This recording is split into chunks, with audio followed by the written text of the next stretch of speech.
La familia ya no es sagrada, novela de Andrés Casanova. Capítulo 7. En horas de la tarde la bodega comienza a llenarse de gente apresurada. Personas mayores, escolares uniformados, muchachas vestidas con ropas ajustadas al cuerpo, hombres hediondos a sudor y niños hablando incoherencias. El administrador, recostado contra la mesa de tablas pulidas por el roce de las manos y el paso del tiempo, conversa con uno de los clientes mientras un grupo numeroso se alinea en un orden no siempre muy perfecto frente a la dependienta de ojos verdes y cuerpo fragante. ¿Te acuerdas de aquella época durante el gobierno de Batista cuando me comprabas al fiado? Pregunta de momento el administrador al hombre con el que está conversando, un individuo que ha quedado calvo por completo. Aquella pregunta abre entre ellos un paréntesis de recuerdos, alusiones, remembranzas, evocaciones y reminiscencias de un tiempo no tan lejano, y a pesar del bullicio de los que forcejean en algunas ocasiones para llegar frente a la dependienta de los ojos verdes, van armando un rompecabezas en la memoria sin proponérselo. El administrador de ahora antes era el dueño de esta bodega, donde los anaqueles permanecían atestados de jabones, cigarros, latas de frutas y carnes en conserva, pomos de aceite y de aceitunas. El hombre calvo venía diariamente y llevaba media libra de arroz del más barato, un sobre con fideos, azúcar y café. Un viajante de los almacenes La Constancia visitaba la bodega cada semana, tomando los pedidos de nuevas mercancías. Los hijos del hombre calvo venían a trabajar en la bodega y el dueño no les pagaba con dinero sino con chucherías. Ellos limpiaban desde la trastienda hasta el portal y le ayudaban a mover los sacos hacia la zona de despacho. Las chucherías con que les pagaba a veces estaban en mal estado. Jamás. Protesta el administrador. Él siempre ha sido persona honesta y consideraba una falta de respeto aquella acusación. No te la quieras dar conmigo de gente honrada, sonríe el calvo, apaciguador. Cualquier comerciante era capaz de inventar trampas en aquella época para sobrevivir. El administrador queda en silencio unos instantes. Ahora recuerda lo que iba a decir. Cómo habían progresado en la vida los hijos del hombre calvo. Estudiaron en la universidad, ocupaban posiciones importantes en el pueblo y hasta automóviles tenían, aunque desde luego no eran de ellos sino del Estado, aclaró con un deje de ironía. Acaba de decirme si me puedes vender 2 panes, lo interrumpe el hombre. El administrador no contesta de inmediato. Observa unos instantes la cola. Algunos protestan. ¿Cómo es eso que ya los panes se están acabando? Aquí alguien está vendiendo los panes por la libre. Vamos a tener que buscar un inspector. Hoy no puedo, responde el administrador, discreto. Sospecho que ese tipo del sombrero sea uno de los nuevos inspectores que según me avisaron están visitando las bodegas. Gente que no se deja comprar con media libra de café ni con 5 libras de azúcar. El hombre calvo, disgustado, ataca al administrador. Claro, no le quiere vender los panes porque no es de sus amigotes, los mismos que se emborrachan en su compañía los sábados en horas de la tarde en la trastienda. A ese descarado de los espejuelos oscuros, dice, ese mismo que ahora está entregando la libreta a Josefina para que le anoten el pan, hasta le ríe la décima que inventó para burlarse de la escasez y del gobierno. ¿Cuál décima? Se le encara el administrador y el hombre calvo antes de recordarla sonríe malicioso. No te hagas el bruto, le contesta, esa que asegura que en el año 92 las guaguas serán los mulos, con un letrero en el culo que dirá, el petróleo se acabó. Juancito, con la libreta de racionamiento en la mano temblorosa, duda escoger entre 2 acciones, salir corriendo o hablarle a Josefina. Ella en ese instante lo mira y le guiña un ojo, dedicándole una sonrisa que parece tierna. Lo que yo vengo a buscar es la manteca, dice al fin Juancito mientras coloca delante de la mujer una vasija plástica. Los de la cola protestan. Esta no es hora de venir a comprar otra mercancía como no sea el pan, resulta desconsiderado, al parecer en la casa de este muchacho tienen manteca en abundancia porque es mediados de mes y todavía no han venido a buscarla. Juancito se siente acorralado entre el temor y la confusión. No por culpa de las protestas de los demás, sino por encontrarse frente a Josefina. Hubiera preferido que lo atendiese la otra dependienta, una mujer que no huele a perfumes, sino a sudor y aceite para cocinar. En el mismo instante que Josefina, inclinándose sobre el mostrador, empieza a hojear la libreta que ha tomado con delicadeza de la mano del niño mientras aprovecha para acariciarla de manera disimulada, entra a la bodega Nene Lechuga. Este observa la fila algo desorganizada y se detiene cerca de Juancito. A Nené le gusta contemplar los senos redondos de la dependienta, acostumbrada a vestir blusas que liberan sus pechos y en algunas oportunidades permiten ver los dos pezones rosados y puntiagudos, provocativos y amenazantes. Nené Lechuga formula cualquier pregunta a Juancito sin mirar a los de la cola, sabe que ellos lo acechan, esperando seguramente que de un momento a otro coloque su libreta encima del mostrador. Juancito apenas escucha a Nené Lechuga. Su pensamiento recorre los más oscuros intersticios del cerebro. La niñez que empieza a marcharse con la escuela primaria, las peleas de la madre por la costumbre de sus hijos, de abrir el refrigerador y mirar en busca de cualquier alimento, las negativas del padre de darle dinero cuando quiere ir al cine o a comer helados. Después los ojos lo traicionan, cuando empieza a mirar a Josefina mientras ella coloca la vasija encima del plato de la pesa y le parece que la mujer va a dirigirle la palabra, explicarle cómo pasan las noches ella y Raulito. Cuando la dependienta comienza a llenar la vasija, Juancito desvía la vista hacia Nené Lechuga, quien continúa hablándole, recordándole la hermandad que los une, explicándole las ventajas de que disfrutará si continúan siendo amigos cuando pase a la escuela secundaria, pues aunque él todavía está en séptimo grado hasta los de noveno lo respetan. Juancito apenas entiende las palabras de Nené, solo piensa que de no estar presente este grandote abusador, Josefina le hubiese hablado con toda claridad en lugar de estar canturreando hambre de amor, tú siempre tienes mientras le despacha la manteca. Juancito ya no puede resistir las miradas insinuantes de la dependienta y trata de odiarla, de convertirla en una mujer antipática como la madre.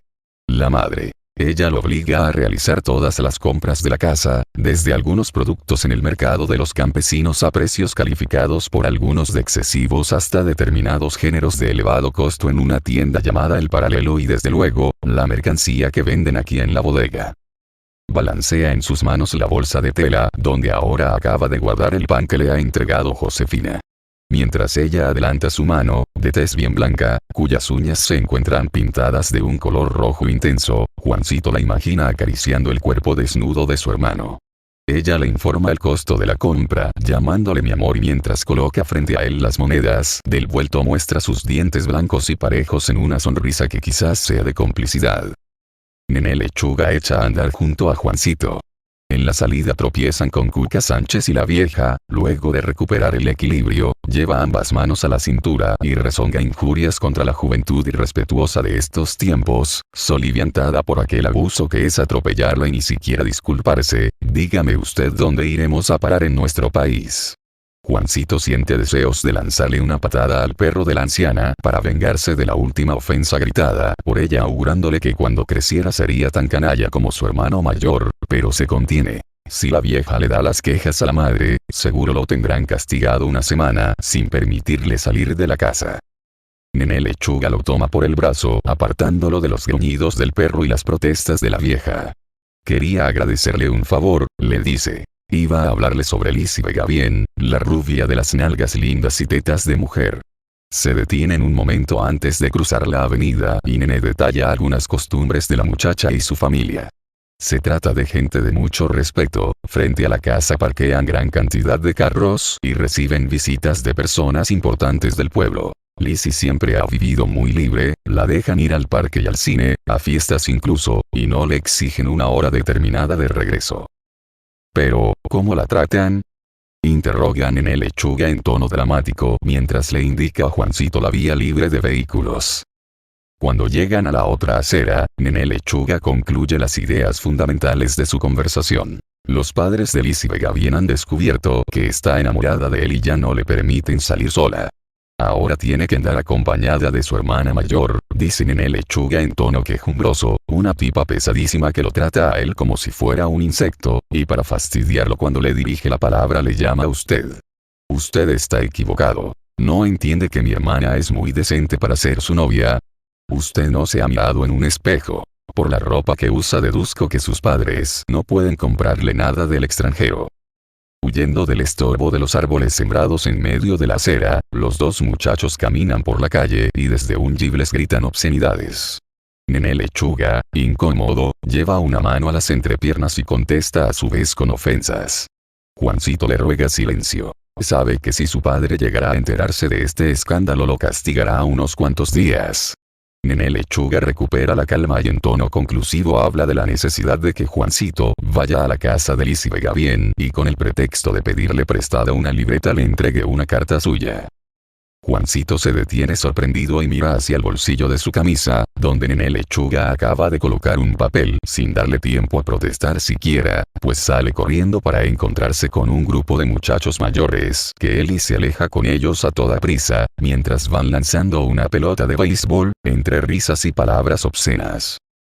Al llegar al primer recodo de la calle Juancito mira hacia atrás y comprende que ya no existe peligro de que Nené lo vea, entretenido como va en el lance de la pelota mientras replica con groserías cada insulto de que es objeto por parte de los otros. Coloca la vasija de la manteca y la bolsa con el pan en la acera, extrae el papel del bolsillo y lo va desdoblando con mucho cuidado. Cuando acaba de desdoblar la hoja de libreta que tiene entre las manos decide sentarse, ilusionado con disfrutar cómodamente aquel secreto de Nené Lechuga, ansioso de enterarse que le ha escrito a Lizzy Vega bien, qué le propone, cómo la trata. Respira agitado por la emoción. No le caben dudas. En aquella carta encontrará los motivos de la fuga de su hermano mayor con Josefina. Comienza a leer despacio, tratando de descifrar la escritura de Nené Lechuga, a quien algunas palabras le han quedado fuera de la línea, otras resultan ilegibles y unas pocas extrañas porque Juancito sabe que aquí debía ponerse B en lugar de B y en aquella correspondía M en lugar de la N. Observa todos estos detalles y vuelve a leer con más calma. Lo de amor mío le causa repugnancia, porque él no resiste las novelas de la televisión, que abundan en lágrimas y los hombres hablan a las mujeres como si recitaran poesías. Sin embargo, encuentra interesante aquella especie de orden que al final imparte Nené a Lizzy Vega bien. Mañana en horas de la tarde te espero dentro de la casa en construcción cercana a la avenida y ve preparada porque te voy a hacer mujer. Juancito se pone de pie y luego de doblar la hoja de forma similar a como se la entregara Nené Lechuga, toma la bolsa con el pan y la vasija plástica con la manteca. Va caminando ensimismado, sin apenas fijarse en quienes pasan cerca de él. Le da vueltas en su mente una y otra vez a la expresión te voy a hacer mujer. No entiende a las claras el significado de tales palabras, a pesar de relacionarlas con las explicaciones del propio Nené Lechuga, de Marto Garandel y de los muchachos mayores, cuando se reúnen debajo del árbol frondoso. También recuerda la figura de Lizzy Vega bien en las clases de educación física, a las que va con un pantalón corto y un pullover ajustado al cuerpo. Lizzy sobrepasa en estatura a las restantes muchachas del grupo, casi todas carentes de senos, con sus nalgas lisas y los cuerpos estirados similares a los de los varones. Ella es bien distinta. Sus partes traseras se mueven provocativas durante los ejercicios, alza las piernas como si experimentara deleite, viendo a los muchachos del aula mirándole su abultamiento entre los muslos, y entrecierra los ojos cuando el profesor la toma en sus brazos para ejemplificar la posición correcta que debe adoptarse durante los ejercicios. Estos recuerdos conducen a Juancito a comparar el cuerpo de Lizzy con los cuerpos de otras mujeres, y se detiene en el de Carmencita, la rubia de la esquina próxima a su casa, y en el de Josefina. Ellas caminan por las calles sin ocultar el deseo de oír frases obscenas por parte de los hombres, según aseguran en sus conversaciones Nené Lechuga y Marto Garandel. Las imagina desnudas a las 3 en una habitación a oscuras esperándolo a él, y no acaba de descubrir cómo podría ser las mujeres. Al llegar a la casa encuentra al primo hablando en tono elevado, alardeando de sus conocimientos adquiridos durante sus estudios en La Habana, mientras se acaricia la barba y pasea de un lugar a otro de la sala. Dice que la fuga de un joven con una mujer mucho mayor sucede solo cuando los padres pretenden mantener a los hijos en el rigor constante, encerrados en una especie de prisión. Convénzase, mi tía, el tono es de esos con que se tratan las verdades absolutas, esta es la época de sustituir las camisas por pullovers con fotos de artistas en el pecho y los pantalones de salir por pituzas. La moral de ustedes está pasada de moda como los pantalones anchos y las camisas por dentro del pantalón. Juancito llega a la cocina, coloca la vasija con la manteca encima de la meseta del fregadero y se queda tranquilo, tratando de que no adivinen su presencia.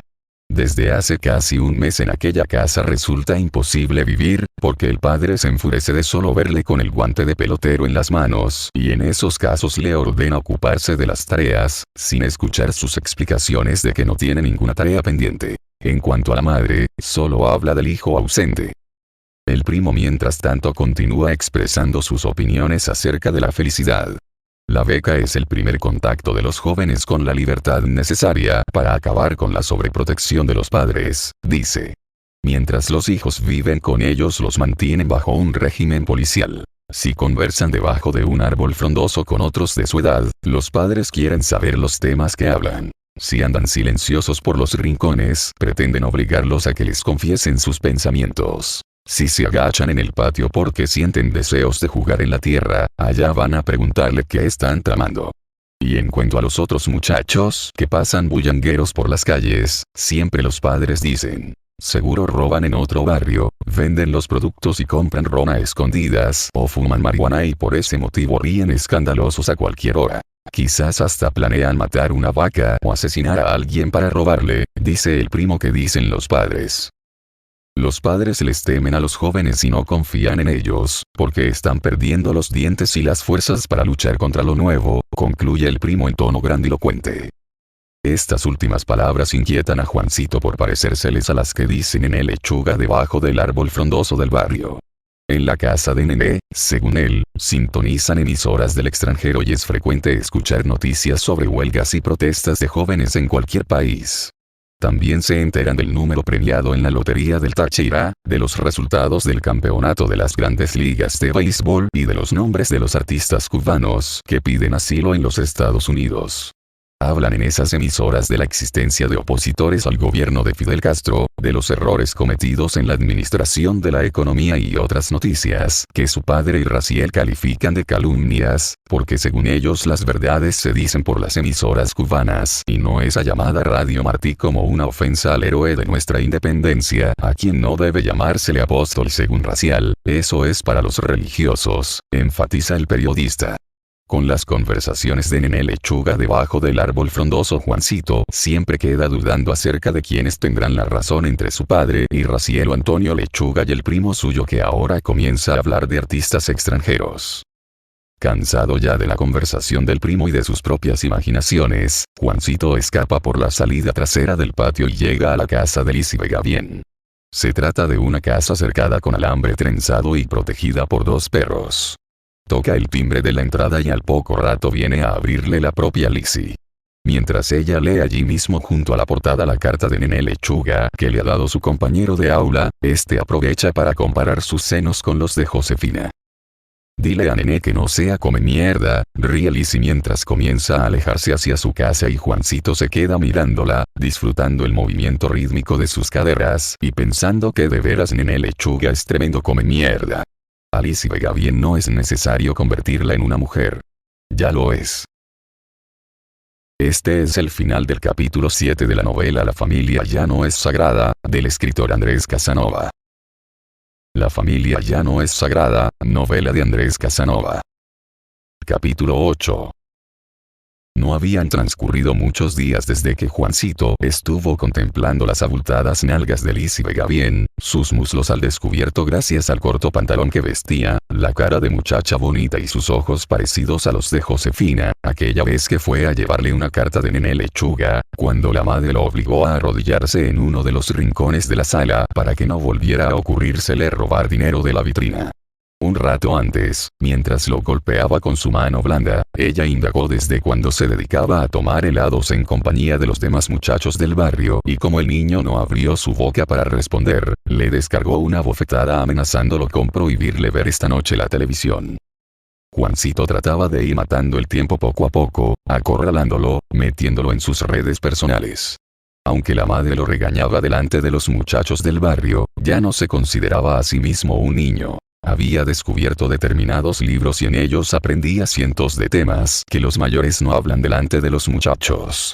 Sin importarle este castigo al que ya estaba acostumbrado, iba repasando en la memoria casi de manera simultánea las explicaciones que había leído en El sexo y la mujer casada acerca de la razón de ser del clítoris, el relato sobre un ladrón que llamó a un policía para confiarle sus problemas de salud tal como lo recordaba del libro Entre dos fronteras, y las imágenes del ataque de los piratas a la villa de Guanabacoa en el programa de la televisión llamado Aventuras. Estaba convencido de que la madre habría olvidado el enojo dentro de un rato y le permitiría levantarse apenas él se lo pidiera. Entonces pensó en la soledad en que vivía y sintió inquietud, odio contra los demás, lástima de sí mismo, deseos de marcharse de aquella casa y no volver jamás. No extrañaba la ausencia de su padre, quien se hallaba desde hacía varios días fuera de la casa. Se alegraba incluso de no ver sus miradas rabiosas cuando se encontraban frente a frente en cualquier sitio. Total, lo único que hacía cuando estaba con ellos era regañarlos. Salía al portal con su guante y la pelota, ordenarles silencio por alzar la voz en un arranque de alegría al ocurrir alguna escena emocionante en la televisión, o pedirle en tono nada amistoso que le ayudara a sostener alguno de los hierros con que estuviera trabajando luego de haber llegado del taller. La madre también le tenía aburrido porque siempre estaba ocupada en el fregado de las vasijas, las protestas por la falta de carne o de algún condimento para cocinar, escuchando la novela de las 10 de la mañana en la radio y también la de las 2 de la tarde, el lavado y planchado de la ropa y la atención a Cuca Sánchez cuando venía a visitarla acompañada de su perro.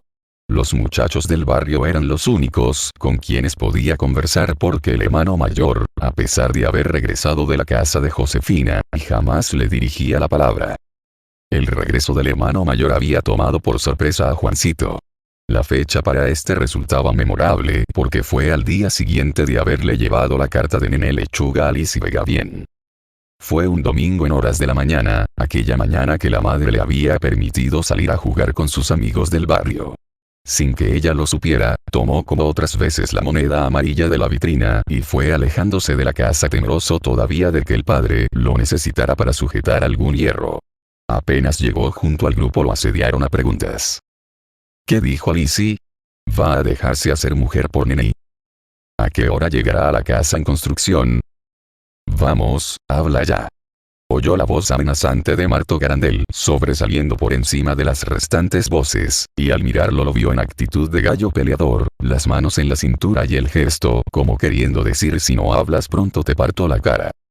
Juancito explicó la verdad aunque temía la tergiversación de sus palabras y en efecto, cuando aclaró que repetía lo dicho por la propia Lizzy Vega Bien, Marto Garandel se le situó delante con los puños cerrados y la cara enrojecida.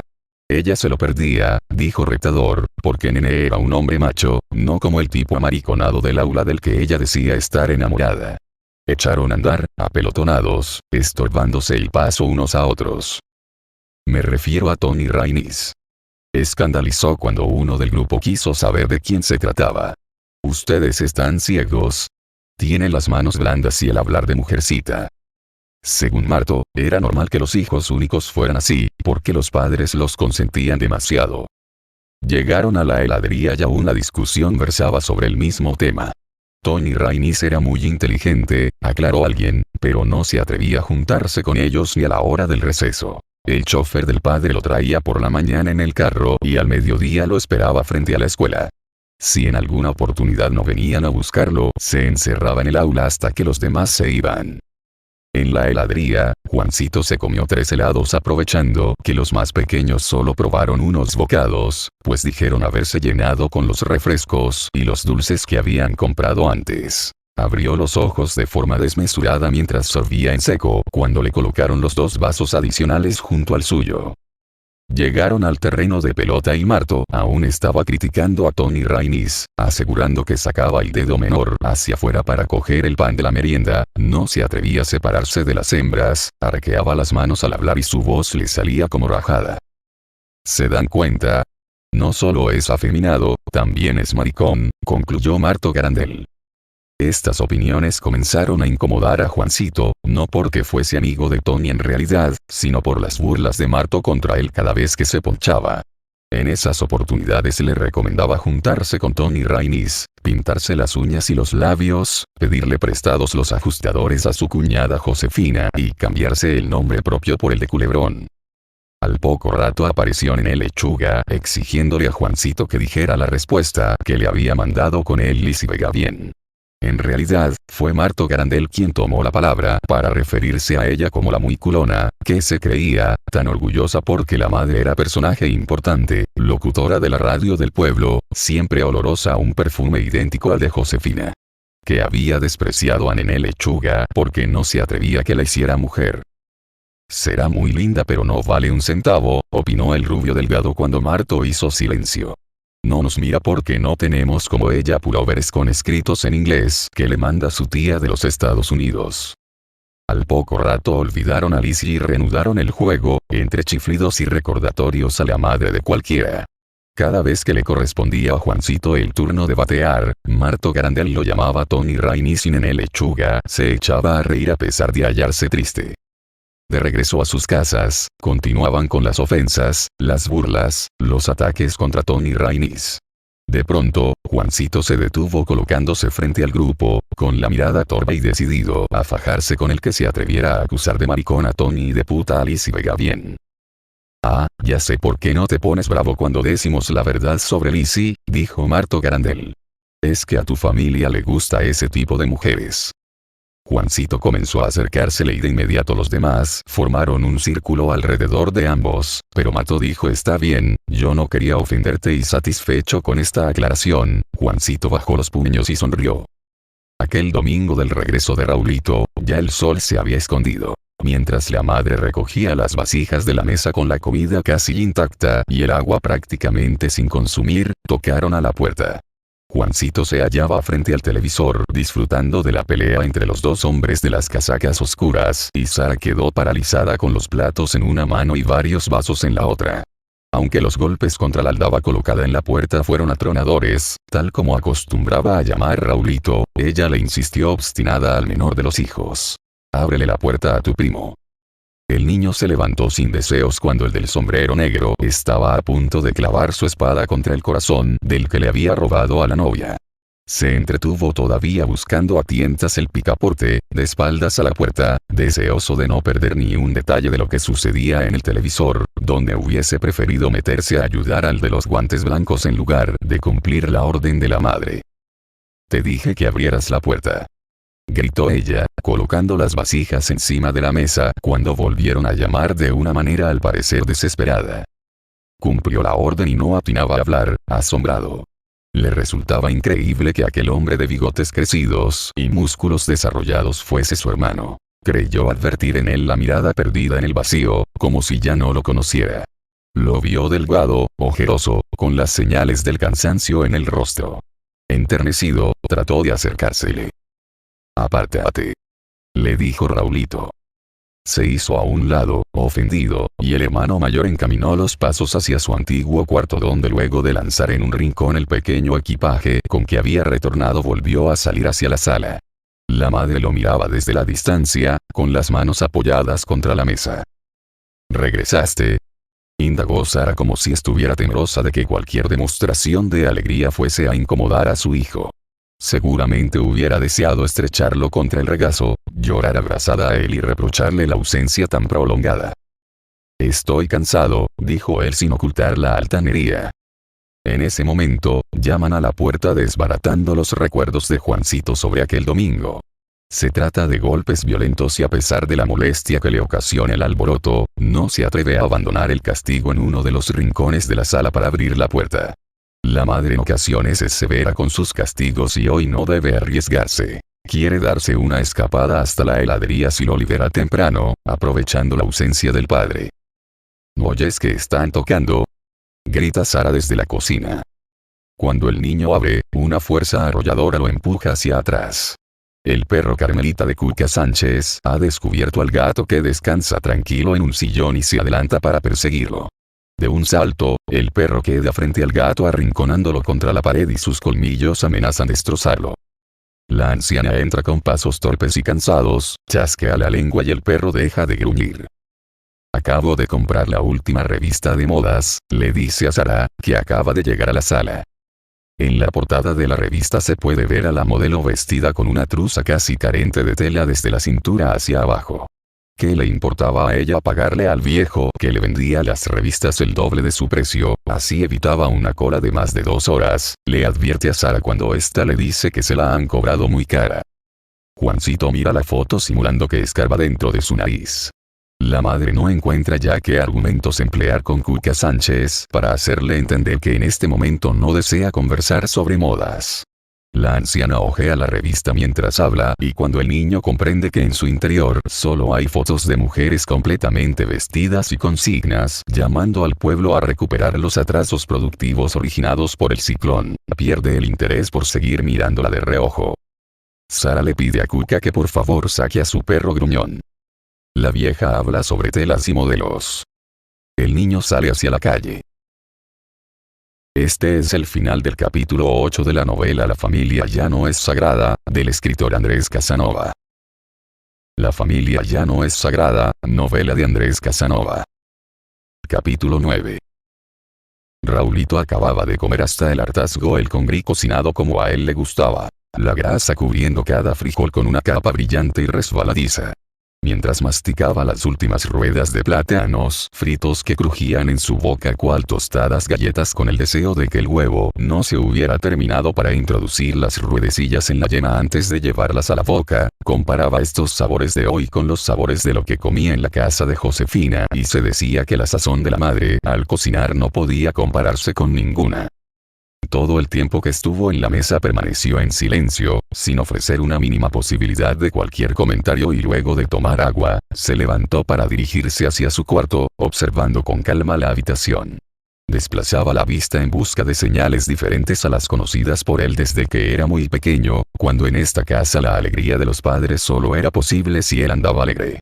Cada intersticio, cada rincón, cada espacio por pequeño que fuese recibía su detenido examen. Dentro del closet las camisas permanecían separadas de los pantalones en un orden perfecto y el único par de zapatos de reserva estaba debajo de la cama, limpio y brilloso. Complacido, mostró sus dientes en una sonrisa franca, para modificar en el acto aquella expresión de alegría al ver la cucaracha detenida en el centro del mosaico, moviendo las antenas como tratando de adivinar quién era aquel intruso que venía a ocupar un espacio hasta ese instante exclusivo de ella.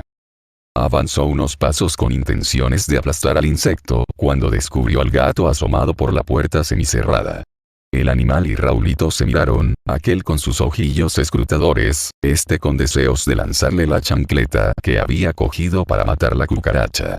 Sin embargo, los ojos del gato lo llevaron hasta la niñez, cuando aprendía que 4 patas tiene el gato, 1, 2, 3 y 4, tiempo durante el cual sus padres colmaron la casa de animales para enseñarle todos los conceptos que pueden aprenderse con auxilio de ellos. La gallina tiene 2 patas, los ojos del gallo son circulares, no seas bruto muchacho de mierda, este perro no es azul sino blanco, conceptos que él a veces confundía a propósito porque había comprendido que conducía a sus padres a la preocupación y entonces lo mimaban como nunca.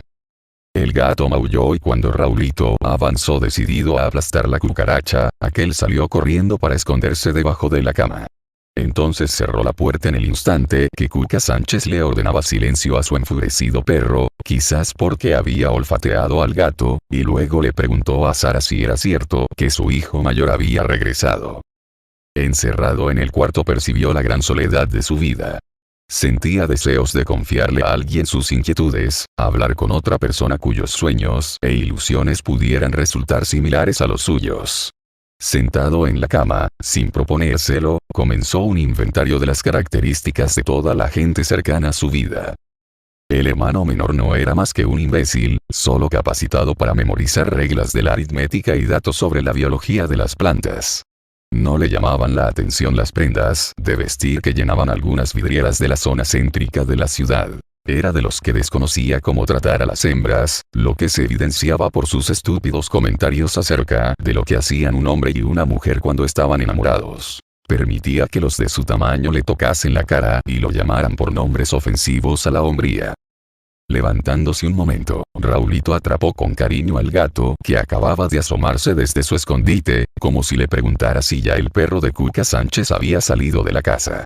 Mientras acariciaba el lomo del animal, intentaba recordar las facciones del padre, su olor característico al regresar del taller, la forma de sonreír cuando jugaban a la baraja algunas noches, sus palabras obscenas si se golpeaba con un hierro. Sin embargo, no lograba componer del todo la imagen de quien había sido durante largo tiempo una especie de héroe particular para él.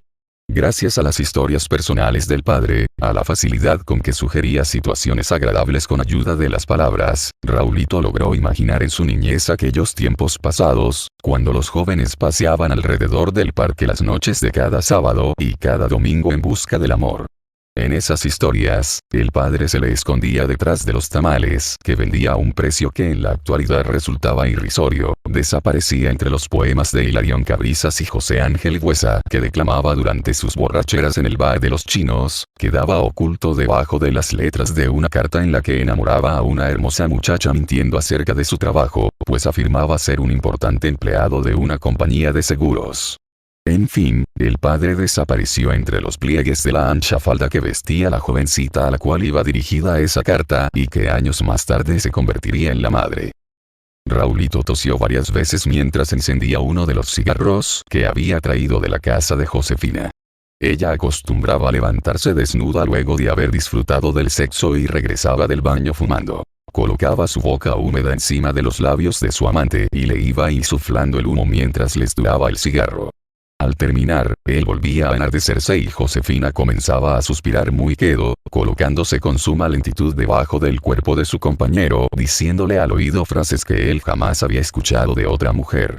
Cuando terminaban aquel juego fogoso porque las fuerzas se les agotaban, Raulito comprendía que Josefina al parecer llevaba razón en sus afirmaciones. Lo había enseñado a hacer el amor, pero no lograba enseñarlo a fumar. El gato saltó desde las piernas en que se había refugiado y fue a esconderse dentro del closet. Entonces Raulito buscó otro cigarro y recordó las historias del primo. Según él, Sara no era más que una idiota y entonces le contaba la historia que a su vez le habían contado sus padres acerca del noviazgo entre ella y Juan Emilio. Raulito unas veces sonríe con estos recuerdos, en otras los músculos de sus brazos quedan tensos y en más de una oportunidad trata de ahogar los pensamientos cambiándolos por otros, aunque no logra matar aquellas rememoraciones que lo obligan a derramar algunas lágrimas y al final se le mezclan los comentarios procaces del primo con las palabras lentas de la abuela y las socarronerías de los tíos por la línea paterna, tal como salen las palabras en su mente de tanto imaginarlas como si las hubiera vivido en la realidad y no por las historias del primo.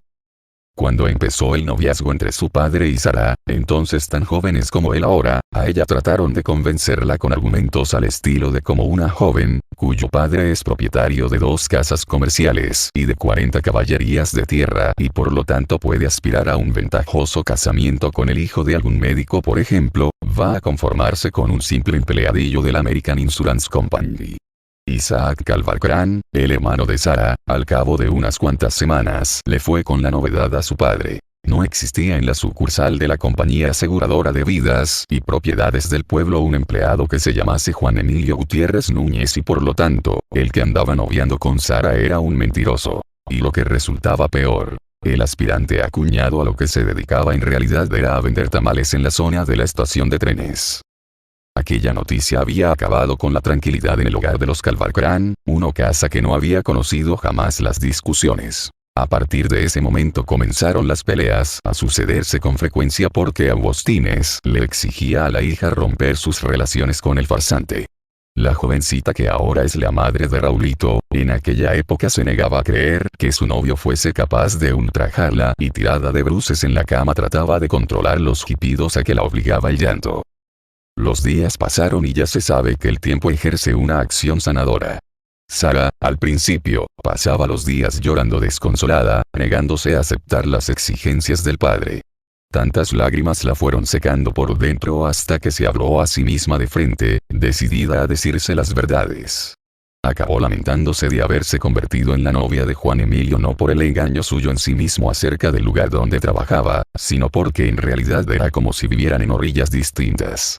Ya no le encontraba ningún sentido haberse cortado el pelo hasta el nivel de los hombros para complacerlo, ni las veces que engañó a sus padres para verse con el prometido a escondidas, inventando leyendas sobre sus dificultades para entender varias asignaturas, contando con la complicidad de sus amigas del aula, quienes la ayudaban a reforzar la mentira.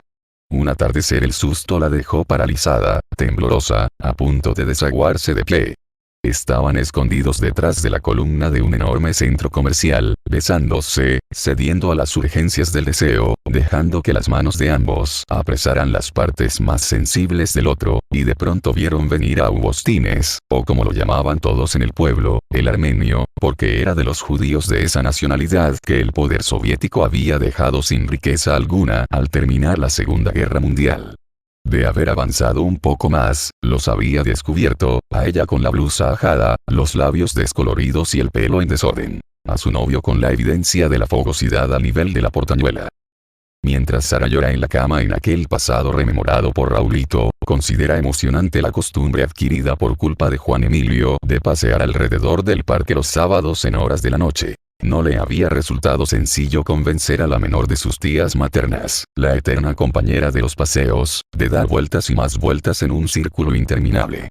Cada nuevo giro significa un encuentro entre ella y su novio, mientras los ojos se hablan millones de palabras en un instante. Se acercan con disimulo entre sí y en un tiempo tan breve que resulta imposible de medir en reloj alguno, aunque a ellos les parece una eternidad, sus manos se acarician con ternura. Tratando de calmar el llanto, la joven Sara acaba por llegar a la conclusión que es una pérdida de tiempo eso de tener que contentarse con los paseos por el parque para verse con su novio, y levantándose de la cama comienza a secarse las lágrimas. Al salir del cuarto, las mejillas inflamadas y el reflejo de la tristeza en el rostro convencen a su madre Aquiles que está decidida a cumplir lo que ha prometido.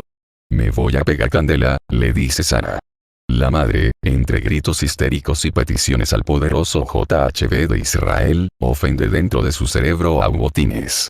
Al final se atreve a decirle en voz alta al marido: «Quizás un yerno sin fortuna sea mejor que otro cazador de doncellas ansioso de botar tu dinero en borracheras y en juegos del azar». Augustines Calvarcrán solo contesta: «Mierda. ¿De qué dinero hablas?». Con el paso de los días, el llanto de Sara y las protestas de Aquiles ante el marido comienzan a aquietarse. Augustines Calvarcrán insinúa la posibilidad de aceptar el noviazgo de la hija, por temor a que la muchacha cumpla su promesa de quemarse, aclara, sino porque ese tal Juan Emilio Gutiérrez Núñez le pareció simpático en la primera oportunidad que se saludaron, al darse cruce en una calle, y en la segunda, bebieron unos tragos y conversaron de temas mundanales con el mayor de los desparpajos. Lástima que no fuera judío, se quejó, pero a estas alturas ya no resultaba práctico luchar por el cumplimiento de las leyes de Moisés. En la tercera oportunidad, el armenio y Juan Emilio hablaron abiertamente de negocios. El joven estaba dispuesto a llenar una maleta con mercancías y salir por los campos cercanos. Primero hacia la zona del sur, Rancho Mundito por ejemplo, dijo el novio que ya no lo era a escondidas. Allí abundaban haitianos dedicados al corte de caña y en general los negros constituían mayoría. Y esa gente se viste con cualquier trapo, se rió el suegro de lo que consideró un chiste de su reciente yerno. Luego iría en la dirección opuesta, prometió Juan Emilio, hacia Punta Matinas, cuyos principales asentamientos estaban formados por descendientes de quienes los cubanos llamaban isleños por ser emigrantes de Santa Cruz de Tenerife, dedicados a la siembra de viandas y a la fabricación de carbón. Y como también esa gente es bruta, afirmó Augustines dándose un trago de ron, los podremos estafar fácilmente. En ambas zonas, le aseguró Juan Emilio a su suegro, él podría fomentar una clientela que, ilusionada con una rebaja de 5 centavos por cada peso de mercancía comprada, vendría siempre a adquirir sus ropas en la Casa del Cáucaso y en la Flor Circasiana.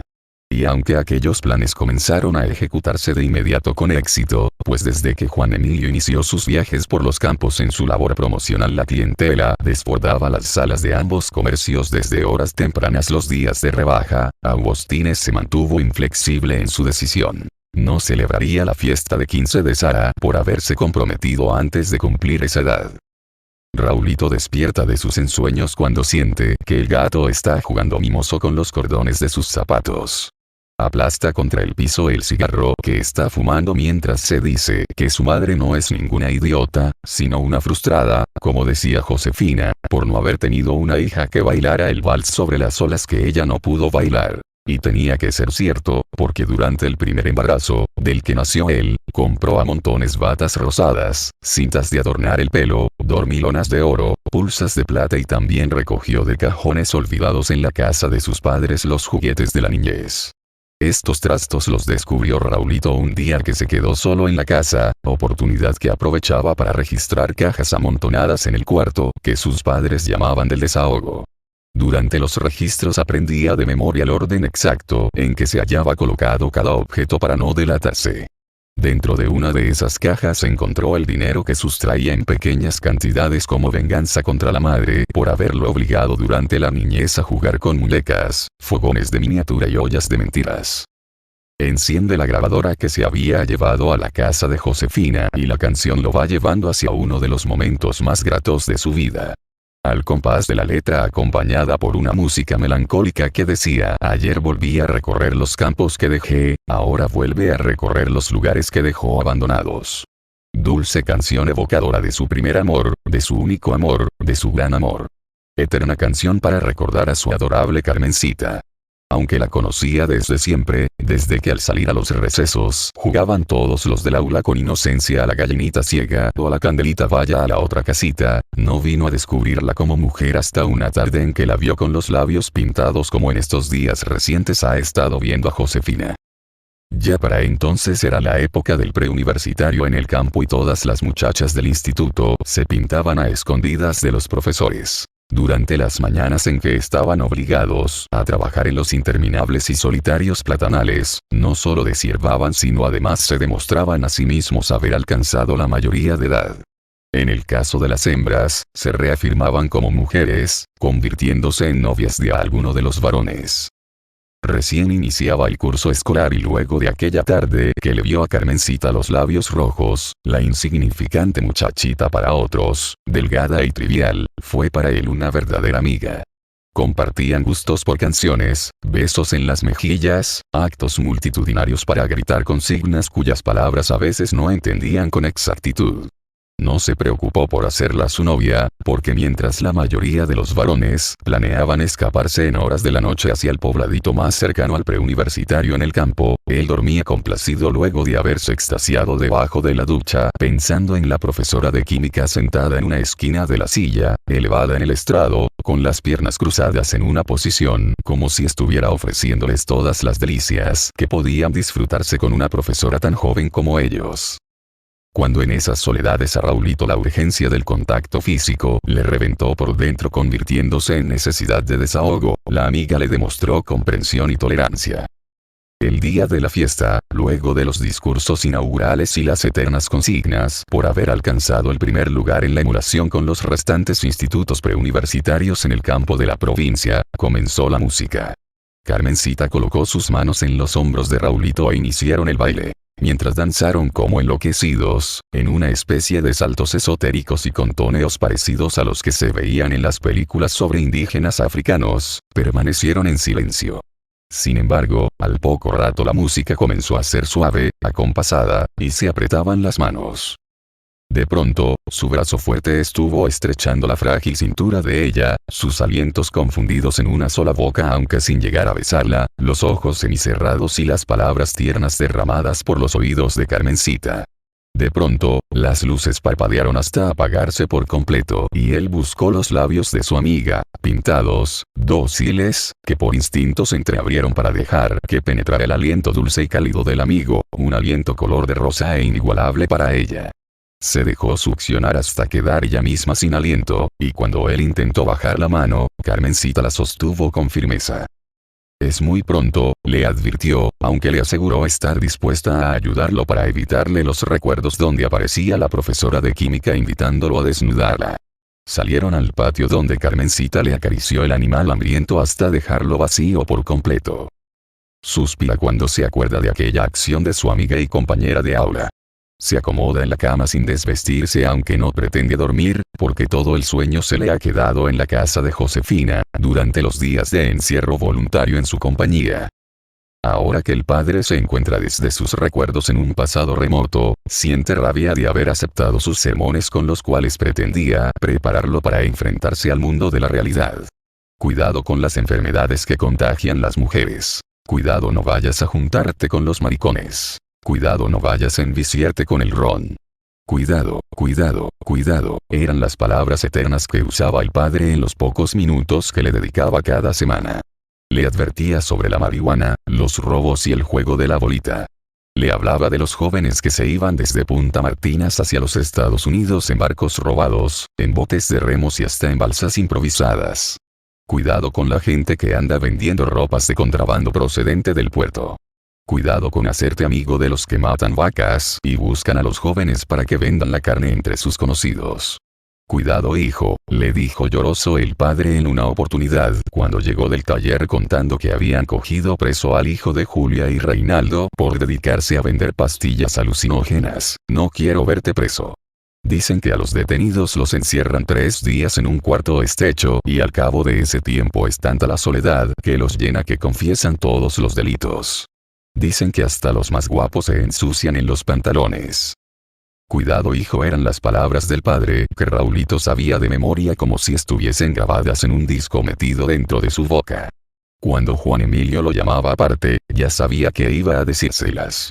Nada de preguntarle cómo marchaban los estudios, si todos los profesores le servían de ejemplo, si estaba conforme con haber nacido en este país, si creía en los discursos de los dirigentes políticos que luego se contradecían con la realidad, si amaba y era amado.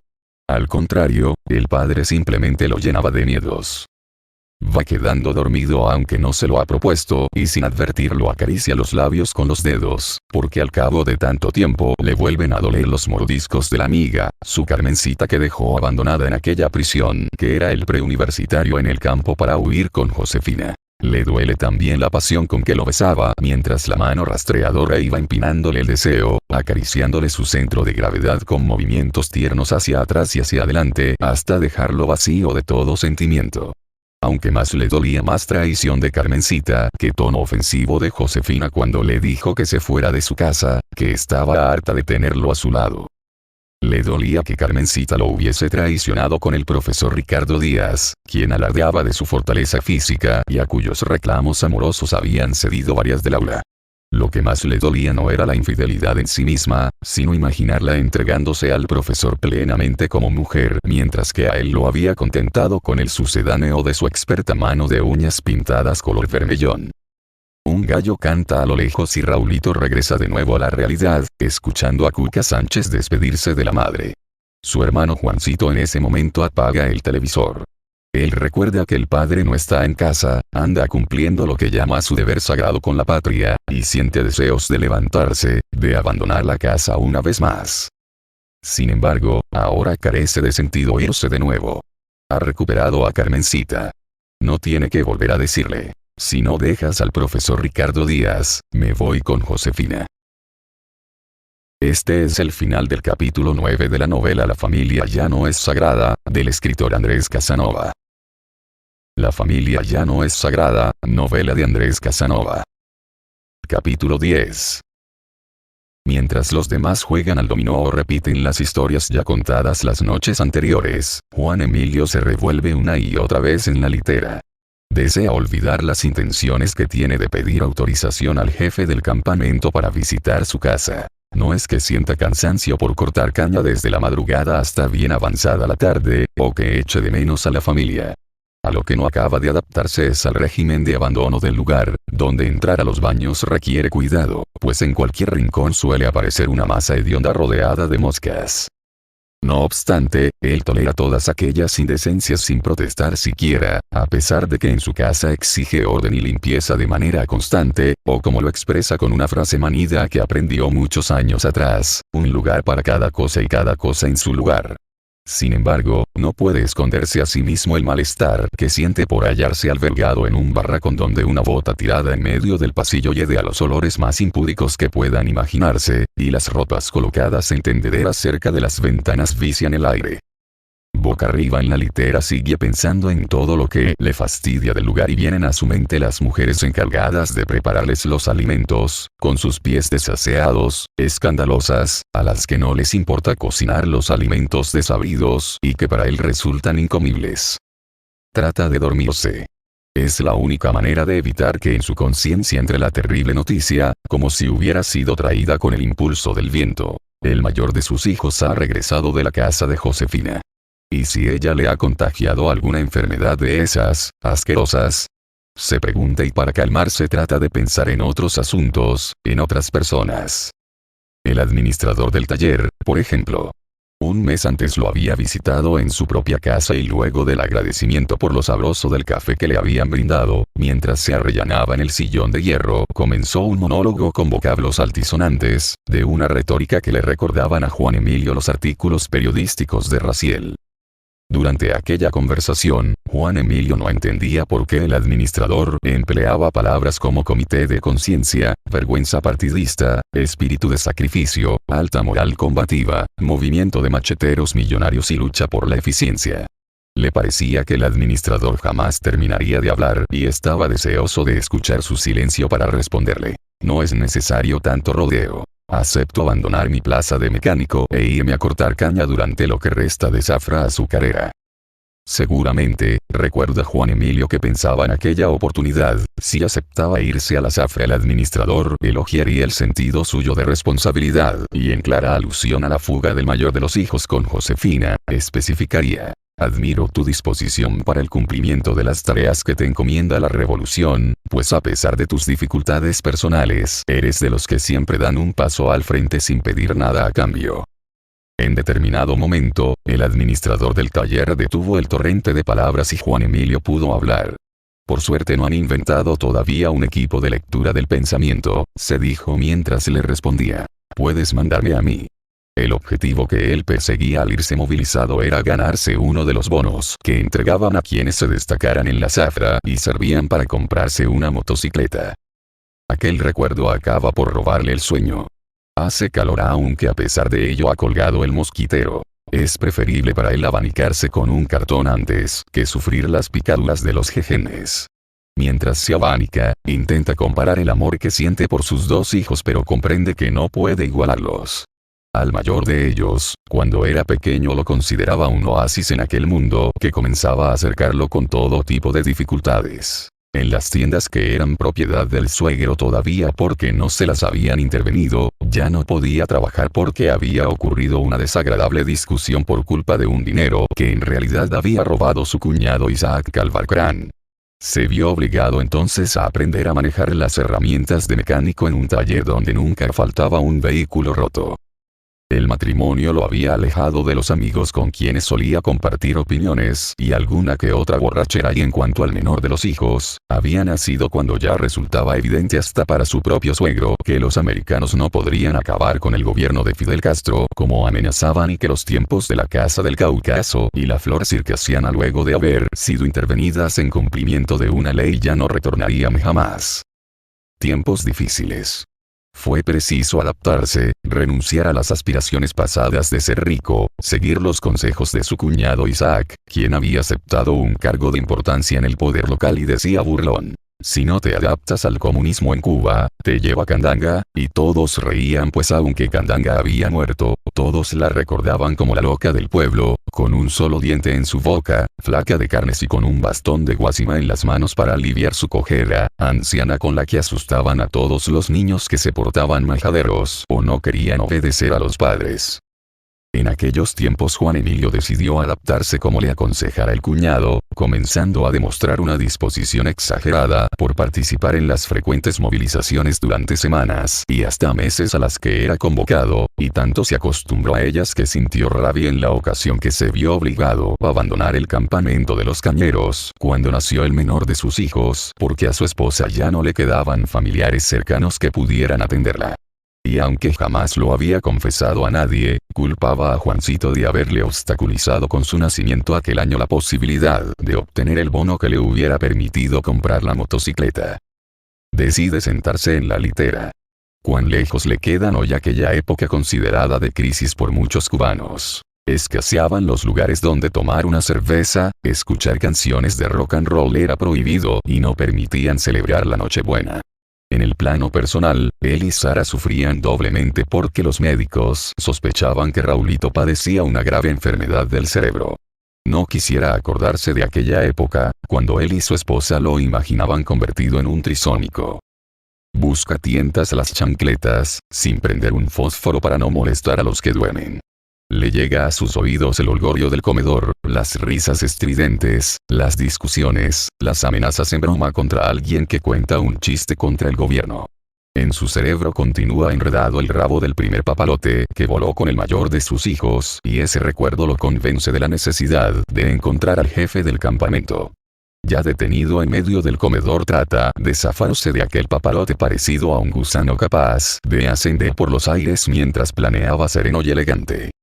Sonriente, suspende la búsqueda del jefe del campamento y va a sentarse en uno de los bancos de madera situados alrededor de las mesas del comedor.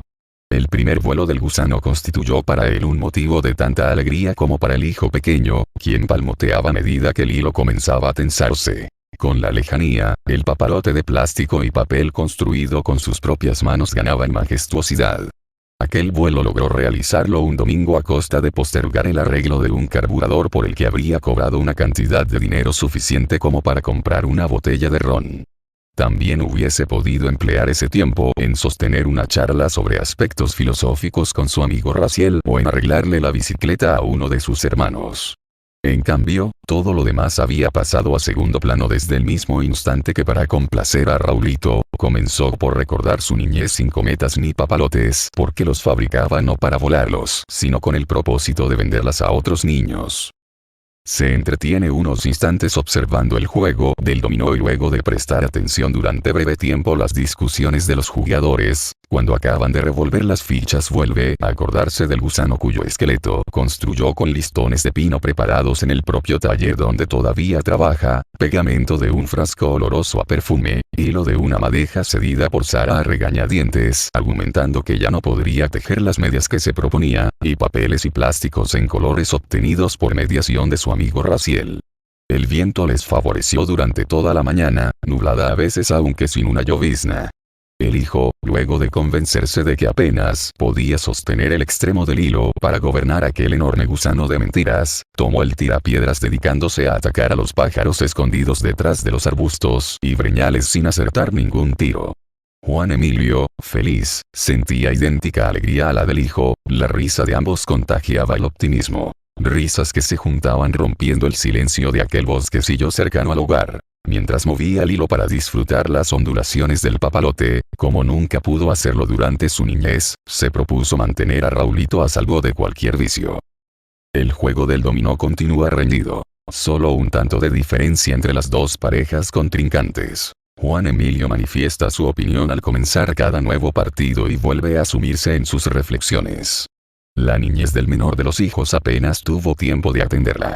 El día de su nacimiento, precisamente, se hallaba como ahora movilizado en un campamento cañero de Rancho Mundito, luchando contra el sol y el cansancio, los aguaceros diarios, la soledad corrosiva del aburrimiento entre hombres, el hacinamiento y el olor a sudores resecos cada vez que entraba al caserón convertido en vivienda provisional de un centenar de personas, el café frío y el agua de beber caliente.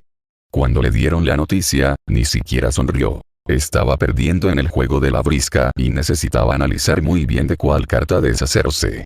2 años más tarde marchó hacia África, a combatir por las verdades que acababa de abrazar simbolizadas por un carné color rojo que lo convertía en militante del Partido Comunista de Cuba, aunque en el fondo sabía que se iba para demostrarles a los demás no temer a la muerte. 2 años en esas tierras significaron para él una experiencia vital irrepetible. Por una parte, la pobreza en grado sumo de las masas populares y su ignorancia, que las convertía en esclavas del primero capaz de blandir un látigo no tanto físico como intelectual. Por la otra, la opulencia de un grupo selecto y poderoso, dueño de las riquezas que creaban los modernos esclavos. Pero el mayor de sus descubrimientos lo constituyó la selva virgen, un mundo sobrenatural para sus ojos, cantos de pájaros desconocidos, la amenaza de serpientes venenosas y la posibilidad de ser acuchillado mientras dormía por quienes durante las horas de vigilia lo trataban no como un soldado, sino como el amo.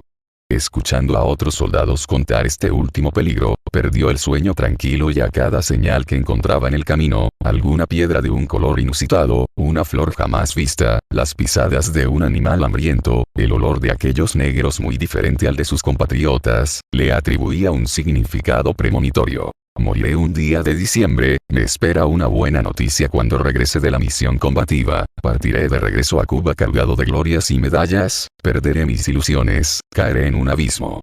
Volvió, convertido en un individuo aprensivo. Había muerto el poeta que escondía de los demás y ya no recitaba las obras de José Antonio Buesa y de Hilarión Cabrizas cuando bebía, aunque de vez en cuando contaba a los hijos sus borracheras del pasado en el bar de los chinos que ya no existía.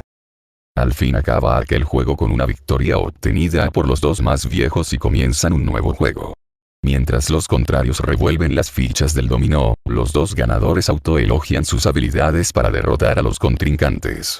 Juan Emilio se abstiene de comentar los resultados del juego. Considera que la casualidad ha venido en ayuda de los ganadores, poniendo en sus manos las mejores combinaciones de fichas.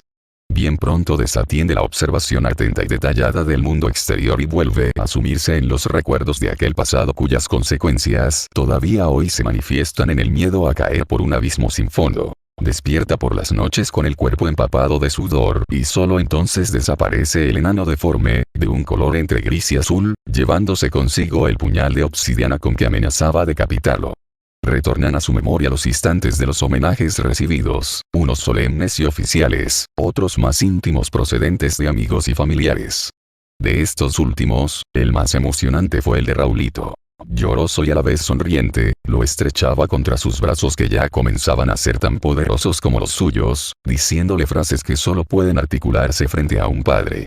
Juancito apenas lo miró, como aletargado de tanta ausencia suya, pero a él aquello no le afectó. Le bastaba con el cariño del mayor.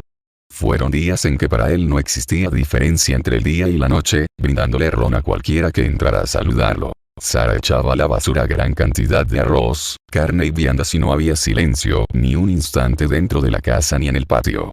Pasados los días iniciales de su regreso del continente africano, llegó una calma opresiva para él. Nadie venía a saludarlo, escaseaba la comida para los suyos y el dinero ahorrado durante 2 años acabó por agotarse. El único visitante era Raziel, quien una tarde mientras hablaban en el fondo del patio detuvo la conversación de manera sorpresiva. Necesitaba confiarle un hecho ocurrido durante sus años de ausencia. No debía desesperarse, le aconsejó a Juan Emilio. Los problemas en la vida debían tomarse con calma para evitar la derrota. Sintió que un temblor le recorría todo el cuerpo, era como si de momento hubiese llegado a aquel patio al invierno en pleno agosto. Acaba de hablar, le dijo impaciente a Raziel, advirtiéndole que no soportaba los rodeos. ¿Conoces a los hermanos que viven cerca de la bodega?, indagó Raziel. Desde ese momento los sentidos de Juan Emilio quedaron nublados. Dejó de escuchar el parloteo de los muchachos en una escuela cercana, no cantaban los pájaros mientras revoloteaban alrededor de los árboles del patio de su casa, no escuchaba a la esposa de Raziel desde la sala reclamar la necesidad de una revolución femenina. Supuso en el acto que Raziel le comentaría algo relacionado con Raulito. Los hermanos aludidos se habían dejado crecer el pelo hasta los hombros, no se afeitaban las barbas aunque sí los bigotes y vestían pantalones muy ajustados al cuerpo. Cuando daban la espalda, las camisas holgadas parecían blusas.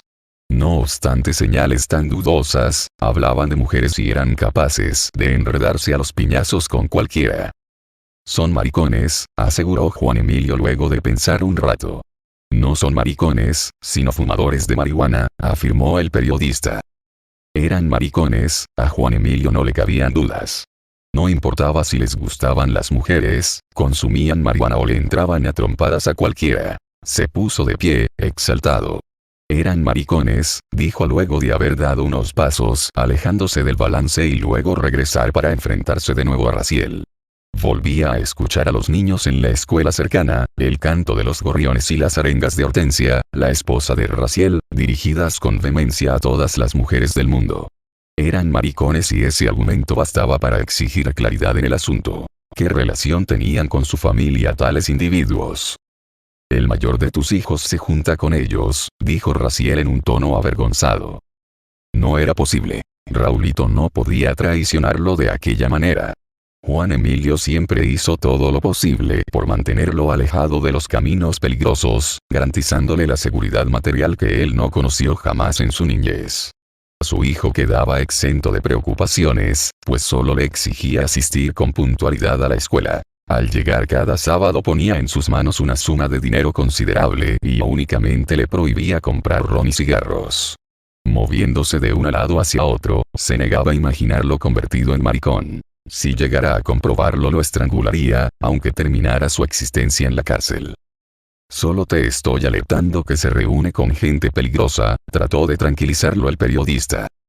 Juan Emilio hubiera preferido contestar sin asomos de dudas. Mi hijo es más hombre que esas dos urracas juntas. Sin embargo, empezó a reprocharse haberlo abandonado cuando más necesitaba de los consejos de un padre.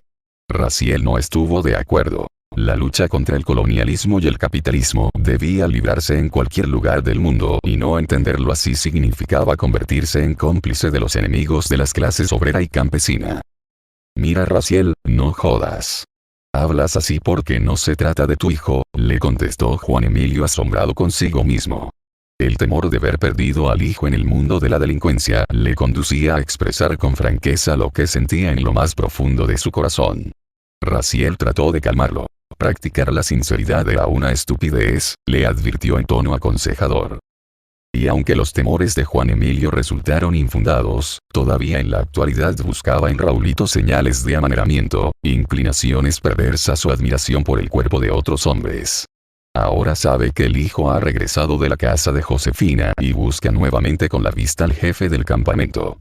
Juan Emilio está librando una batalla dentro de su cerebro más encarnizada que la del oeste africano donde por vez primera vio cráneos destrozados y cuerpos incompletos. No sabe aún si tendrá valor para esperar el amanecer o saldrá ahora mismo con destino a su casa. Este es el final del capítulo 10 de la novela La familia ya no es sagrada, del escritor Andrés Casanova. La familia ya no es sagrada, novela de Andrés Casanova. Capítulo 11. Como otras veces, Juancito esperaba aquella tarde en la cola del pan. Aún sentía incomodidad por el descaro con que el hombre calvo, sin dejar de sonreír, colocó su libreta de racionamiento frente a la dependiente y ésta, a pesar de las protestas de los clientes restantes, le había despachado. Alardeando de valiente para sus adentros, se dijo que si hubiera estado entre los primeros de la fila, el hombre calvo no se hubiese atrevido a colarse. ¿Qué iba a permitírselo? Ya él era un hombre. Empezó a sentirse todo un hombre desde el mismo día que la madre llegó con los 3 pantalones escolares nuevos. Los pantalones largos de color amarillo mostaza indicaban para él hombría porque, como Nené Lechuga, ahora estaría en la escuela secundaria básica Arnaldo Quijada. Desde ese momento comenzó a modificar algunas de sus costumbres. Visitaba con frecuencia la casa de Tony Rainis porque allí podía contemplar a sus anchas los muslos de Tini Mollinedo y los ojos de Lizzie Vegavien. Precisamente a Lizzie Vegavien la comparaba con Josefina. Ambas tenían los ojos verdes y su compañera de aula había acabado por desarrollar los senos de una manera impúdica, provocativa, similares a los de la bodeguera. Mientras avanzaba despacio en dirección a la esquina del mostrador donde otra dependienta, que no era Josefina, marcaba una cruz en las libretas y otra con gesto aburrido entregaba la cantidad de pan correspondiente a cada cual, Juancito aprovechaba la demora para continuar fabricando dentro de su cerebro la figura de Lizzie Vegavien, valiéndose de escenas como su manera de alzar las piernas durante las clases de educación física o la oportunidad de la excursión a la playa. Esos recuerdos lo llevaron a preguntarse qué haría si Lizzie Vegavien se desnudara en su presencia. La fila continuaba avanzando paciente, como si quienes la formaban no tuvieran deseos de llegar frente a la mujer que tomaba la cantidad panes correspondientes al azar. A quién preguntar, en quién confiar sin reservas su desconocimiento sobre aspectos que según Nené Lechuga debían aprenderse por uno mismo. Esas dudas inquietaban a Juancito mientras paso a paso iba acercándose al lugar donde le entregarían el pan. Al hermano no podía recurrir. Desde su regreso de la casa de Josefina apenas hablaba, todo el tiempo que le quedaba libre luego de regresar del restaurante donde estaba trabajando lo dedicaba a visitar a Carmencita. Juancito trataba de no prestar atención a las conversaciones de quienes le rodeaban. A él que podían importarle las noticias de los periódicos o los aguaceros torrenciales de los últimos días en Punta Martinas, el resultado del campeonato municipal de béisbol ni las confecciones de la industria textil que supuestamente venderían en las tiendas de la ciudad la próxima semana. A él solo le preocupaba conocer cómo debía comportarse frente a una mujer desnuda, y para ello creía imprescindible averiguar dónde tenían la menstruación que tanto anunciaban en el televisor, en qué momento se usaban con ellas los condones, cómo podían preñarse. Tony Rainis carecía de respuestas confiables para estas preguntas, a pesar de que aseguraba saber tanto como los mayores. Aunque nunca se las había mostrado, hablaba constantemente de las revistas del padre en las que aparecían hombres y mujeres desnudos. Miró hacia afuera. El sol empezaba a ocultarse y preocupado trató de adivinar la hora en el reloj de un hombre que al hablar movía las manos constantemente. Aún tenía que bañarse, pensó. El primo de la barba crecida no pudo atenderlo cuando fue a consultarle sus preocupaciones. Estaba demasiado ocupado en preparar las clases de una asignatura que, aunque decía aborrecer, impartía en la secundaria básica. Mientras avanzaba un pequeño tramo, se le ocurrió una idea. Preguntarle a la propia Lizzie Vega bien. Ella era novia de su amigo Tony Rainis y no le negaría la respuesta. La cola continuaba su paso lento y Juancito pensó que aunque tuviera que bañarse con agua fría, era preferible permanecer menos tiempo en la casa, donde ahora solo escuchaba murmuraciones de la madre contra el noviazgo del hermano mayor con Carmencita. Nené Lechuga preguntó quién era el último y acto seguido se acercó a Juancito. Ya no se juntaba con ellos, le reclamó Nené en tono de reproche. Desde que era amigo de Tony Rainis, solo visitaba su casa y a ellos, los muchachos del barrio, sus verdaderos amigos en las buenas y las malas, los había abandonado. Juancito quedó pensativo unos instantes. Quizás Nené tenía razón. Tal vez estaba traicionando a quienes siempre habían compartido con él los helados que pagaban de forma colectiva, los sustos cuando la vieja que vivía en el fondo del solar donde jugaban pelota amenazaba con llamar a la policía, las dudas en cuanto a las palabras que debían usarse para enamorar a las mujeres y hasta los catarros pasajeros. La madre de Carmencita, una mujer no muy joven, entró por una de las amplias puertas de la bodega preguntando quién era el último de la cola y no obtenía respuesta. Alguien, murmurando protestas contra los descarados que no respetaban a los demás, señaló con un gesto hacia donde se encontraba Nené Lechuga y ella fue donde él. La mujer, con las manos en la cintura, la cabeza ladeada y la mirada amenazante, le preguntó. ¿Eres tú? El interpelado negó con la cabeza. ¡Qué desvergonzado eres, nenito! Juancito retrocedió unos pasos. Sospechaba que esta vez Nené Lechuga recibiría su merecido. La madre de Carmencita en otra oportunidad le había prometido romperle la cara cuando se atreviera a colarse en su presencia.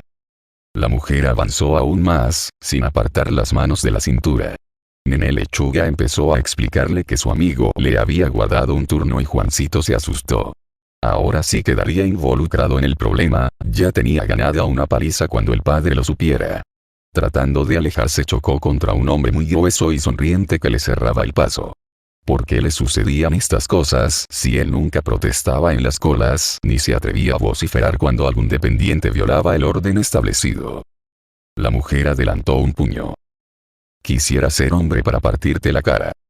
Dio la espalda y Nené Lechuga comentó en tono burlesco con Juancito que la madre de Carmencita andaba necesitada de un marido. Ella regresó sobre sus pasos advertida del comentario de Nené por parte de otras mujeres y vociferó con las manos frente a la cara de este. Te puedo hacer tragar los dientes. Y volvió a alejarse. Juancito tuvo intenciones de salir corriendo. Aquellos escándalos lo turbaban, llenándolo de pavor. Nené Lechuga, en cambio, optó por ignorar las ofensas de la madre de Carmencita contra los descarados violadores de los derechos ajenos. Me enteré que hiciste confianza con la muchacha nueva de tu grupo, ¿qué tal es la tipa? Indagó Nené colocándose delante de Juancito, quien de momento no supo qué contestar. Cuando caminaron unos pasos, Juancito preguntó de manera dubitativa. ¿Te referías a Tini Mollinedo? Nené Lechuga extrajo de un bolsillo la libreta de racionamiento y afirmó con un movimiento de cabeza. Juancito, imitándolo en la acción de tomar la libreta en las manos, la sacó de la bolsa donde la guardaba y comenzó a preocuparse. Él pensaba convertirse en amigo de Tini y después, cuando tuviera suficiente confianza con ella, le hablaría de amor. En cambio, si Nené Lechuga se interponía en el camino todo resultaría más difícil. Necesito que le hables sobre mí, rogó Nené mientras colocaba la libreta encima del mostrador. Juancito había aprendido por experiencias anteriores, que cuando Nene Lechuga rogaba solía resultar peligroso contrariarlo. Este es el final del capítulo 11 de la novela La familia ya no es sagrada, del escritor Andrés Casanova.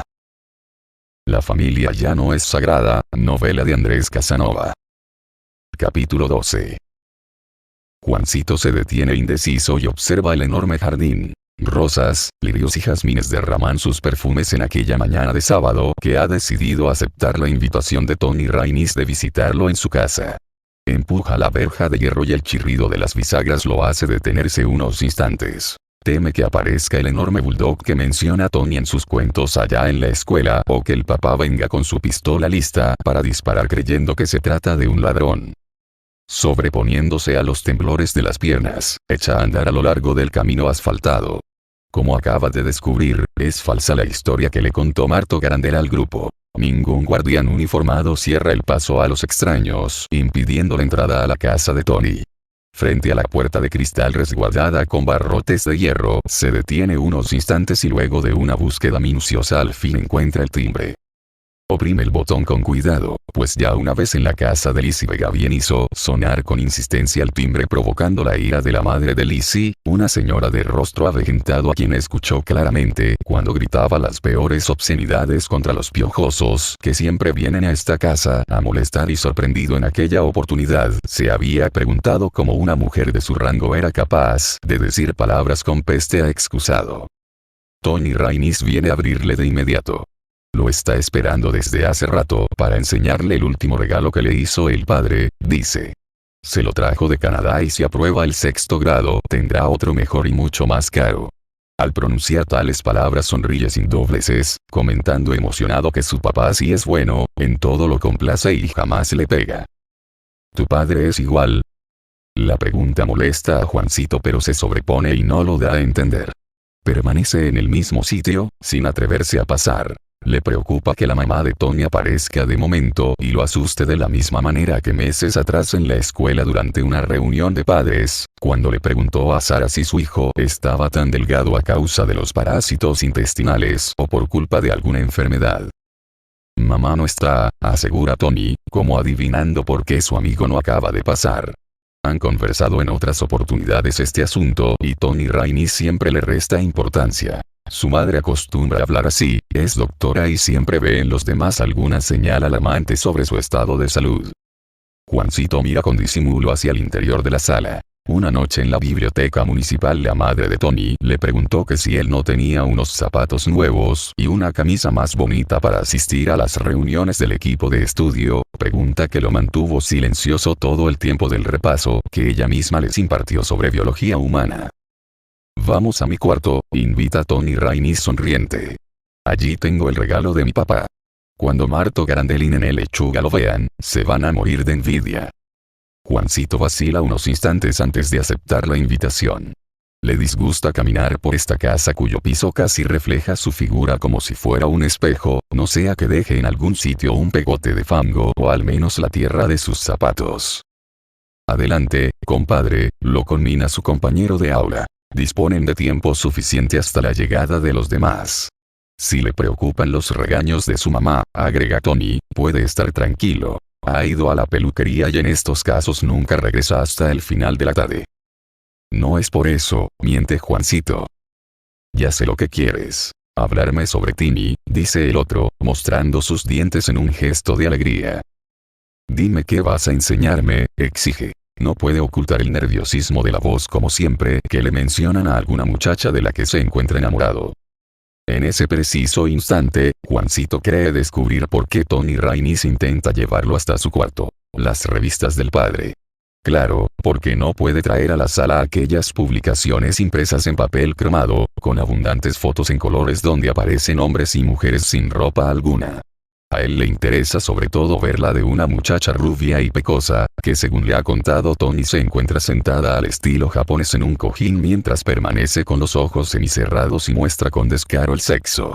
Con ayuda de esa foto piensa esclarecer cientos de dudas que ningún libro le ha explicado, que sus amigos del barrio no le han sabido responder y sus padres desde luego no tolerarían que les preguntara. Tony deja caer los brazos hacia un costado del cuerpo, como si el agotamiento hubiese acabado por vencerlo. Sin embargo, no es el cansancio el motivo de aquel gesto de decepción, sino el hecho de haberle mentido al amigo durante todo este tiempo, desde los mismos inicios del curso escolar. Tales revistas jamás existieron, todo no había sido más que un alarde para cerrarle la boca a Marto Garandel, quien constantemente se las daba de sabelotodo en materia de mujeres. Es cierto que en una oportunidad había visto en la casa de los abuelos, escondidas dentro de un libro, unas fotos recortadas de una revista y fue el recuerdo de esas imágenes lo que le sirvió de referencia para hablar de hombres juntándose con otros hombres, mujeres que se subían unas encima de las otras y hombres y mujeres mezclados. Discúlpame por haberte engañado, finaliza sus explicaciones Tony Rainis y en el acto, cambiando la tristeza por la euforia recuerda de nuevo su interés por ir hacia el cuarto donde tiene una grabadora del último modelo. El regalo que le ha traído el padre de Canadá. Avanzan por el largo pasillo deteniéndose frente a la puerta pintada de blanco. Cuando Tony la empuja, Juancito queda sorprendido por las comodidades de aquella habitación, algo jamás imaginado por él. Ya Marto Garandel y Nene Lechuga lo habían asegurado en una oportunidad mientras comían helados. El padre de Tony era un individuo muy importante, a su casa había venido una vez un ministro y también lo visitaban jefes de La Habana. Juancito siente frío. Jamás había entrado a un lugar de espacio tan reducido como aquel con un aire acondicionado. El colchón de la cama, donde cabían 2 personas, lo supuso confortable, magnífico para acostar en él a Tini Mollinedo totalmente desnuda y analizar cada parte de su cuerpo. Tony Rainis lo invita a mirar de cerca la grabadora. Él, respondiendo a aquella especie de orden, camina hasta un mueble adosado contra la pared donde en perfecto orden pueden verse libros encuadernados en piel auténtica, adornos florales y muñecos plásticos que reproducen las imágenes del conejo Bugs, Mickey Mouse y otros dibujos animados que él ve por la televisión. Detenido frente a la caja negra con partes metálicas brillosas, va descubriendo poco a poco botones, hendiduras, pequeños focos de colores y cables. En fin, una gran cantidad de componentes que diferencian aquel equipo del de su hermano. Juancito observa con calma, aunque sin importarle mucho, la existencia de este aparato y se pregunta cómo se las arreglará Tony para hacer rabiar a Marto y a Nene, como le había confesado en más de una oportunidad que haría, pues no le permitirán que los trajese a su cuarto ni podría trasladar hasta la escuela secundaria este artefacto tan voluminoso. De pronto, Tony Rainis oprime el botón que pone en marcha la grabadora y un bullicio estridente llena la habitación. En distintos lugares comienzan a parpadear luces de diferentes colores mientras Tony mueve los pies acompasadamente al ritmo de la música. Tony ejecuta un amplio giro, se detiene para agacharse y lleva los 2 brazos hacia adelante. Frota un dedo contra el otro produciendo una especie de chasquido, cerrando los ojos a la vez que repite las escandalosas palabras en inglés del cantante. ¿Qué te parece?, indaga Tony al concluir la música. Luego de disminuir el volumen y mientras se escucha una canción en español que habla de una linda jovencita engañada por un villano, Tony Rainis seca la cara y las axilas sudorosas con un perfumado pañuelo. Juancito permanece en silencio. No sabe qué contestar. Es cierto que desearía ser el propietario de aquella grabadora. Esto le habría permitido burlarse de Nene Lechuga y Marto Garandel, porque ellos no pueden aspirar a poseer un equipo tan costoso. Desde luego, quizás su mejor ventaja sería que podría decirle a Tini Mollinedo: si te haces mi novia, te lo presto cada vez que quieras ilusionado. Imagina esta grabadora dentro de su cuarto, por ejemplo, encima de la silla donde se sienta cada mañana para ponerse los zapatos. Allí estaría abrazada con fuerza contra él, bailando al compás de una música suave y cadenciosa. Aunque no es muy diestro en encadenar el movimiento de los pies al ritmo de la melodía, lo importante sería rozar el vientre de Tini con el suyo, aspirar el perfume de su cuerpo y el aliento tan embriagador que quisiera beberse cada vez que ella le habla de cerca. Lo importante para Juancito no es que pueda suceder, sino imaginar que en realidad ambos se encuentran desnudos dentro de su cuarto y luego de bailar se tienden en la cama. Cuando escucha la voz de Tony Rainis preguntándole nuevamente qué le parece su grabadora, Juancito despierta a la realidad. Incómodo consigo mismo porque jamás se ha atrevido a confesarle su amor a Tini Mollinedo, imagina que está escuchando al director de la escuela hablando desde la tribuna cerca de la disciplina, mientras Tony Rainis le pasa las manos por las nalgas a Lizzie y le va repitiendo al oído palabras obscenas. Dime, ¿qué te parece la grabadora? Insiste Tony y Juancito acaba de salir de su ensimismamiento. En realidad, a Juancito el bullanguero artefacto no le parece nada en particular. Estaba muy lindo, eso sí, con sus luces de colores que incitaban al baile y aquella enorme cantidad de botones como para no aprender jamás a usarlos. Pero esa no era la respuesta esperada por Tony Rainis, él lo sabía muy bien, ya lo había aprendido de las conversaciones entre su padre y Raziel. Las personas necesitan que las engañen. No está bien eso de burlarse de Nene Lechuga y Marto Garandel, dice. Sorprendido, Tony acaricia al equipo mientras mira a Juancito. No puede entender por qué su amigo tiene que mezclar a Marto y a Nene con la pregunta que le ha formulado. Sin embargo, no llega a manifestar su incomodidad porque en ese instante el timbre de la puerta comienza a sonar sin interrupción. Este es el final del capítulo 12 de la novela La familia ya no es sagrada, del escritor Andrés Casanova.